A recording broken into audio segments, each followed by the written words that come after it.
Hi, respectful greetings to all of you. I hope you are all doing well this year too. I would like to keep focus and constantly remember that Jesus Christ does not want us to be docile, brainwashed, and slaves to do just work and pay taxes and fees, to stay impoverished and not own anything, to put up with lies, cheats, and corruptions. Jesus Christ wants us to not overlook facts and this way to be compliance with the committed crimes by psychopathic people of any social class, position, background, wealth, education, or family ties. Crimes committed in our very eyesight and our knowledge. Being Christian does not mean we have to stay and suffer. Let's follow courageously his example. Dear viewer, thank you for clicking on my video. I truly appreciate you. Now we will focus on the basics of phishing, how criminals use it, and how you can avoid falling for phishing scams. Throughout this video, I will be presenting to you some real-life scenarios. Let's stay safe from cybercrime, and crimes that are all over and around all of us who use computers connected to the internet. Why is phishing such a big deal? You might ask. Like most scams, phishing leverages human emotions to trigger a response. The attacker wants you to do something against your best interests, click on a link, download an attachment, or send sensitive information. They convince you to perform these actions by creating a fraudulent scenario, such as offering large sums of money, threatening you with late fees, or claiming that your account has been locked due to fraudulent activity. These attacks are tremendously effective and dangerous. All it takes is one click to infect our computer systems and slash or bring our operations to a halt. So attention, falling for a phishing scam could lead to identity theft, which in turn leads to financial loss and hardship.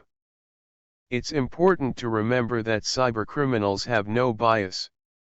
They'll target anyone, anywhere, at any time, because our government, the elected representatives, do not want for some strange reason to increase severely the punishment for cyber crimes. Would make sense because they use computers their family members use too. They should care much more. How to spot phishing attacks? To identify phishing attacks, carefully inspect the message and answer these questions. Are you familiar with the sender? Does the message contain poor grammar or misspelled words? Are there any suspicious links or unexpected attachments? Does the message offer unrealistic promises, like large sums of money?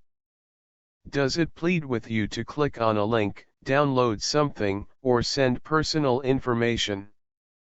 Does it threaten you by saying an account has been hacked or that you face legal action? If you answered yes to any of those questions, then you've identified one or several red flags that the email is a scam. However, some phishing attacks are a bit more complex. Let's see how can work on unsuspecting victims. Let's say you receive an email from a video streaming service you subscribe to, XYZ, Netflix, for example. The subject line reads missed payment. The display name, at first glance, does in fact say Netflix, suggesting that it is actually from Netflix. There are even logos and other modern features within the email, including a colorful Log Me Into My Account button and customer support contact information. The message claims that your payment failed to process, and your account has been suspended. You need to log in and update your payment information to restore your service. So, how could you know if it's a phishing attack? Let's see what we can do with this one. First, keep in mind that display names Netflix in this case can be manipulated to say almost anything. And ignore any logos. Those can be easily stolen and used to craft seemingly trustworthy emails. Next, inspect the sender's actual email address. Does it lead directly to Netflix? Is it spelled correctly? Attackers often create email accounts that are designed to look like real organizations and companies, betting on your trust when you glance on the logo, but have slight alterations to the address or domain name. Now, let's address this claim that your payment failed to process. That could be true. Credit cards and other payment methods sometimes expire. But what happens when you hover your cursor over the login button that links to your account?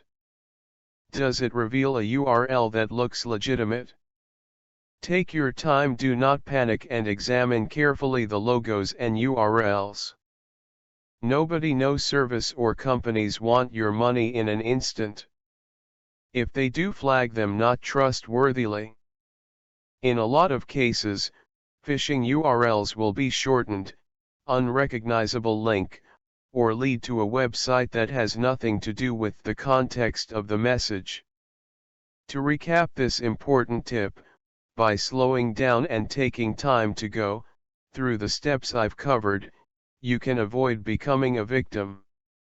As a general rule, no matter the context of the message, and no matter who sends the message, treat all requests for confidential information or money with skepticism.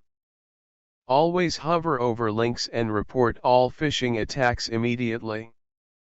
The longer they go unreported, the more damage they could cause. What happens when you click? What happens when you click on a phishing link? Here are just a few examples. You have personal information stolen. In a lot of cases, a phishing link will direct you to a web page that looks legitimate. The page will ask you to enter various types of personal information like your full name, email, username, password, and so on. If you proceed, you effectively send that data to a criminal, who can use it to open fraudulent accounts in your name. You lose control of your accounts. Let's say you're logged into your bank account when you click on a phishing link. This may allow cybercriminals to run an exploit known as session hijacking. Session hijacking allows them to intercept the communication between the bank's website and your computer and take control of your account. If successful, they will gain all the same access you have, allowing them to transfer money, change passwords, and steal personal data. You infect your site with malware. In more insidious phishing attacks, clicking on a link or downloading an attachment could result in malicious code that corrupts your device, steals data, or worse yet, infects your computer with ransomware. Ransomware is of particular concern here at work because it could encrypt our data or lock our systems until a ransom is paid, leading to both a loss in revenue and expensive downtime. All of these scenarios are just examples of what could happen. Regardless of severity, falling for a phishing scam must be avoided no matter what. Spear phishing. Not every phishing attack features obvious red flags, like those found in the wide nets cast by generic emails and text messages. Spear phishing, for example, takes aim at specific people and organizations. The attackers in this scenario almost always research their targets by scouring for information on social media profiles and other public forums, or by collecting information leaked via major data breaches. The probability of a successful phishing campaign increases significantly when the victim believes they are communicating with someone they know.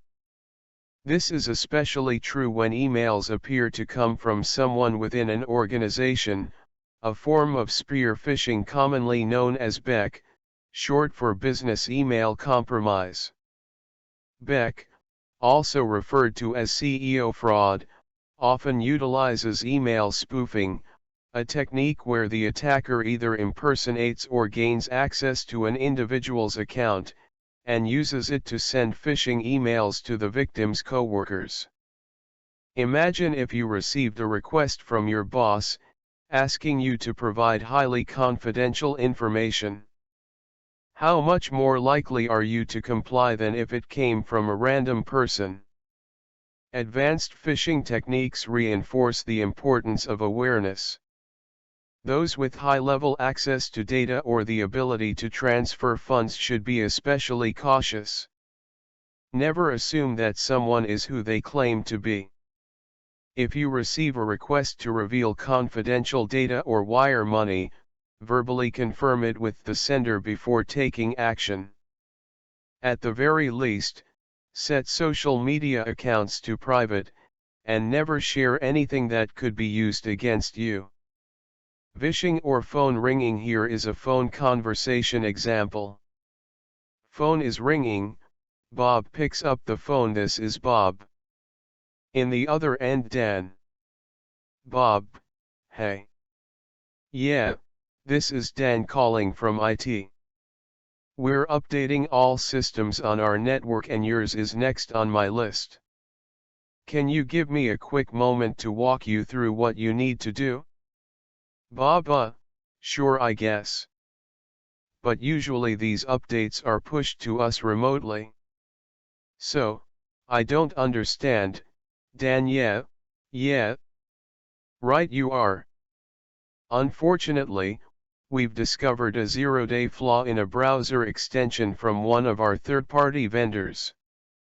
We need to get this sorted immediately, and our usual updating service that manages push notifications is currently down. Any system without this update is extremely vulnerable, and time is not on our side. Bob: so what do we need to do? Dan: great, thanks for your time. This will only take a minute. I need you to open your browser and go to the following website, XYZW. Let's jump in right here. Bob is about to make a disastrous mistake. He doesn't realize that not all threats in the phishing world involve emails and malicious links. In some cases, the attacker may attempt to scam you over the phone in what is known as phishing, or voice phishing. This attack usually involves some sort of made-up scenario with the caller pretending to be someone else. In Bob's case, the caller claims to be from IT and is directing Bob to a website where he'll be instructed to download something. In other cases, the caller might claim to need login credentials or banking details. In all cases, the intent mirrors that of traditional phishing attacks: access data, steal money, or infect systems with malware. If you ever receive phone calls like this, think critically, confirm the caller is legitimate and trustworthy, and if you're unsure, hang up, and report the incident immediately. Smishing, or SMS phishing, is an attack that is delivered to you via text message. Just like phishing emails, these attacks set up a fraudulent scenario followed by a request to click a link. The personal nature of smishing makes it especially dangerous. People tend to trust messages that come to their phone numbers. When those messages contain alerts about banking information, the chances of a click greatly increase. If you receive these types of messages, call the number on the back of your card, or look up your account information by navigating to the website you know is legitimate, not by clicking on the link. In general, be wary of any random links or requests for information that you receive via text message. How do you avoid getting phished? Learn to spot red flags. Common examples include threatening or urgent language, suspicious links, and poor grammar. Inspect the sender's address.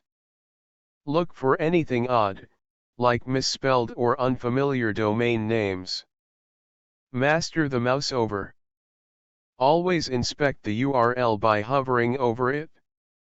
Don't click unless you're absolutely sure it's safe. Never make assumptions. Even if the display name seems to be someone you know, don't assume the message is trustworthy. Think critically, be patient and wise. Remember that attackers aim to use your emotions against you. Use common sense, and trust your instincts. Let's now recap.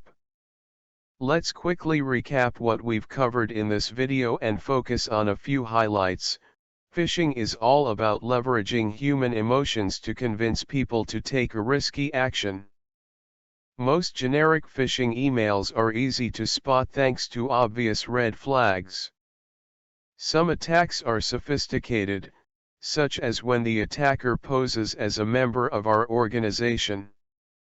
Never send confidential data to anyone, unless you know they are trustworthy and have a legitimate need for the data. Not every threat comes via email. Text messages and phone calls also play an active role in this attack. Always remember to slow down, carefully inspect messages, and think before clicking.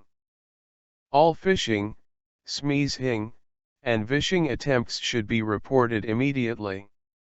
If you have received a phishing email, it is important to report it to the relevant authorities. The following steps can help you report a phishing scam. Forward the phishing email to the Anti-Phishing Working Group at reportphishing@apwg.org. 1. This group includes ISPs, security vendors, financial institutions, and law enforcement agencies. Let the company or person that was impersonated know about the phishing scheme. 1. Report the scam to the Federal Trade Commission, FTC, by visiting ftc.gov/complaint. 1. Contact your local law enforcement or Federal Bureau of Investigation, FBI, office. 2. If you are unsure whether an email is a phishing scam, you can use USA.gov scam reporting tool to identify a scam and learn how to report it to the right place. 3. Let's hope this helps. I would add here that if we stand up against this faceless crime, let's contact our representatives as often as possible, write to them through postcards, email, social media, phone, and town hall meetings, and ask them to amplify the punishment for cyber crimes, to make it worthless to commit it anymore. Second, ask them, our representatives, to make credit card applications illegal via phone and/or email and mail. Nobody needs to apply for a credit card in an instant. Every bank, post office, and police station should have an application area with a secure computer, where the person can apply for the desired credit card after having the ID checked before entering the computer area. In this scenario, identity theft can diminish exponentially. Thank you for watching. God bless you.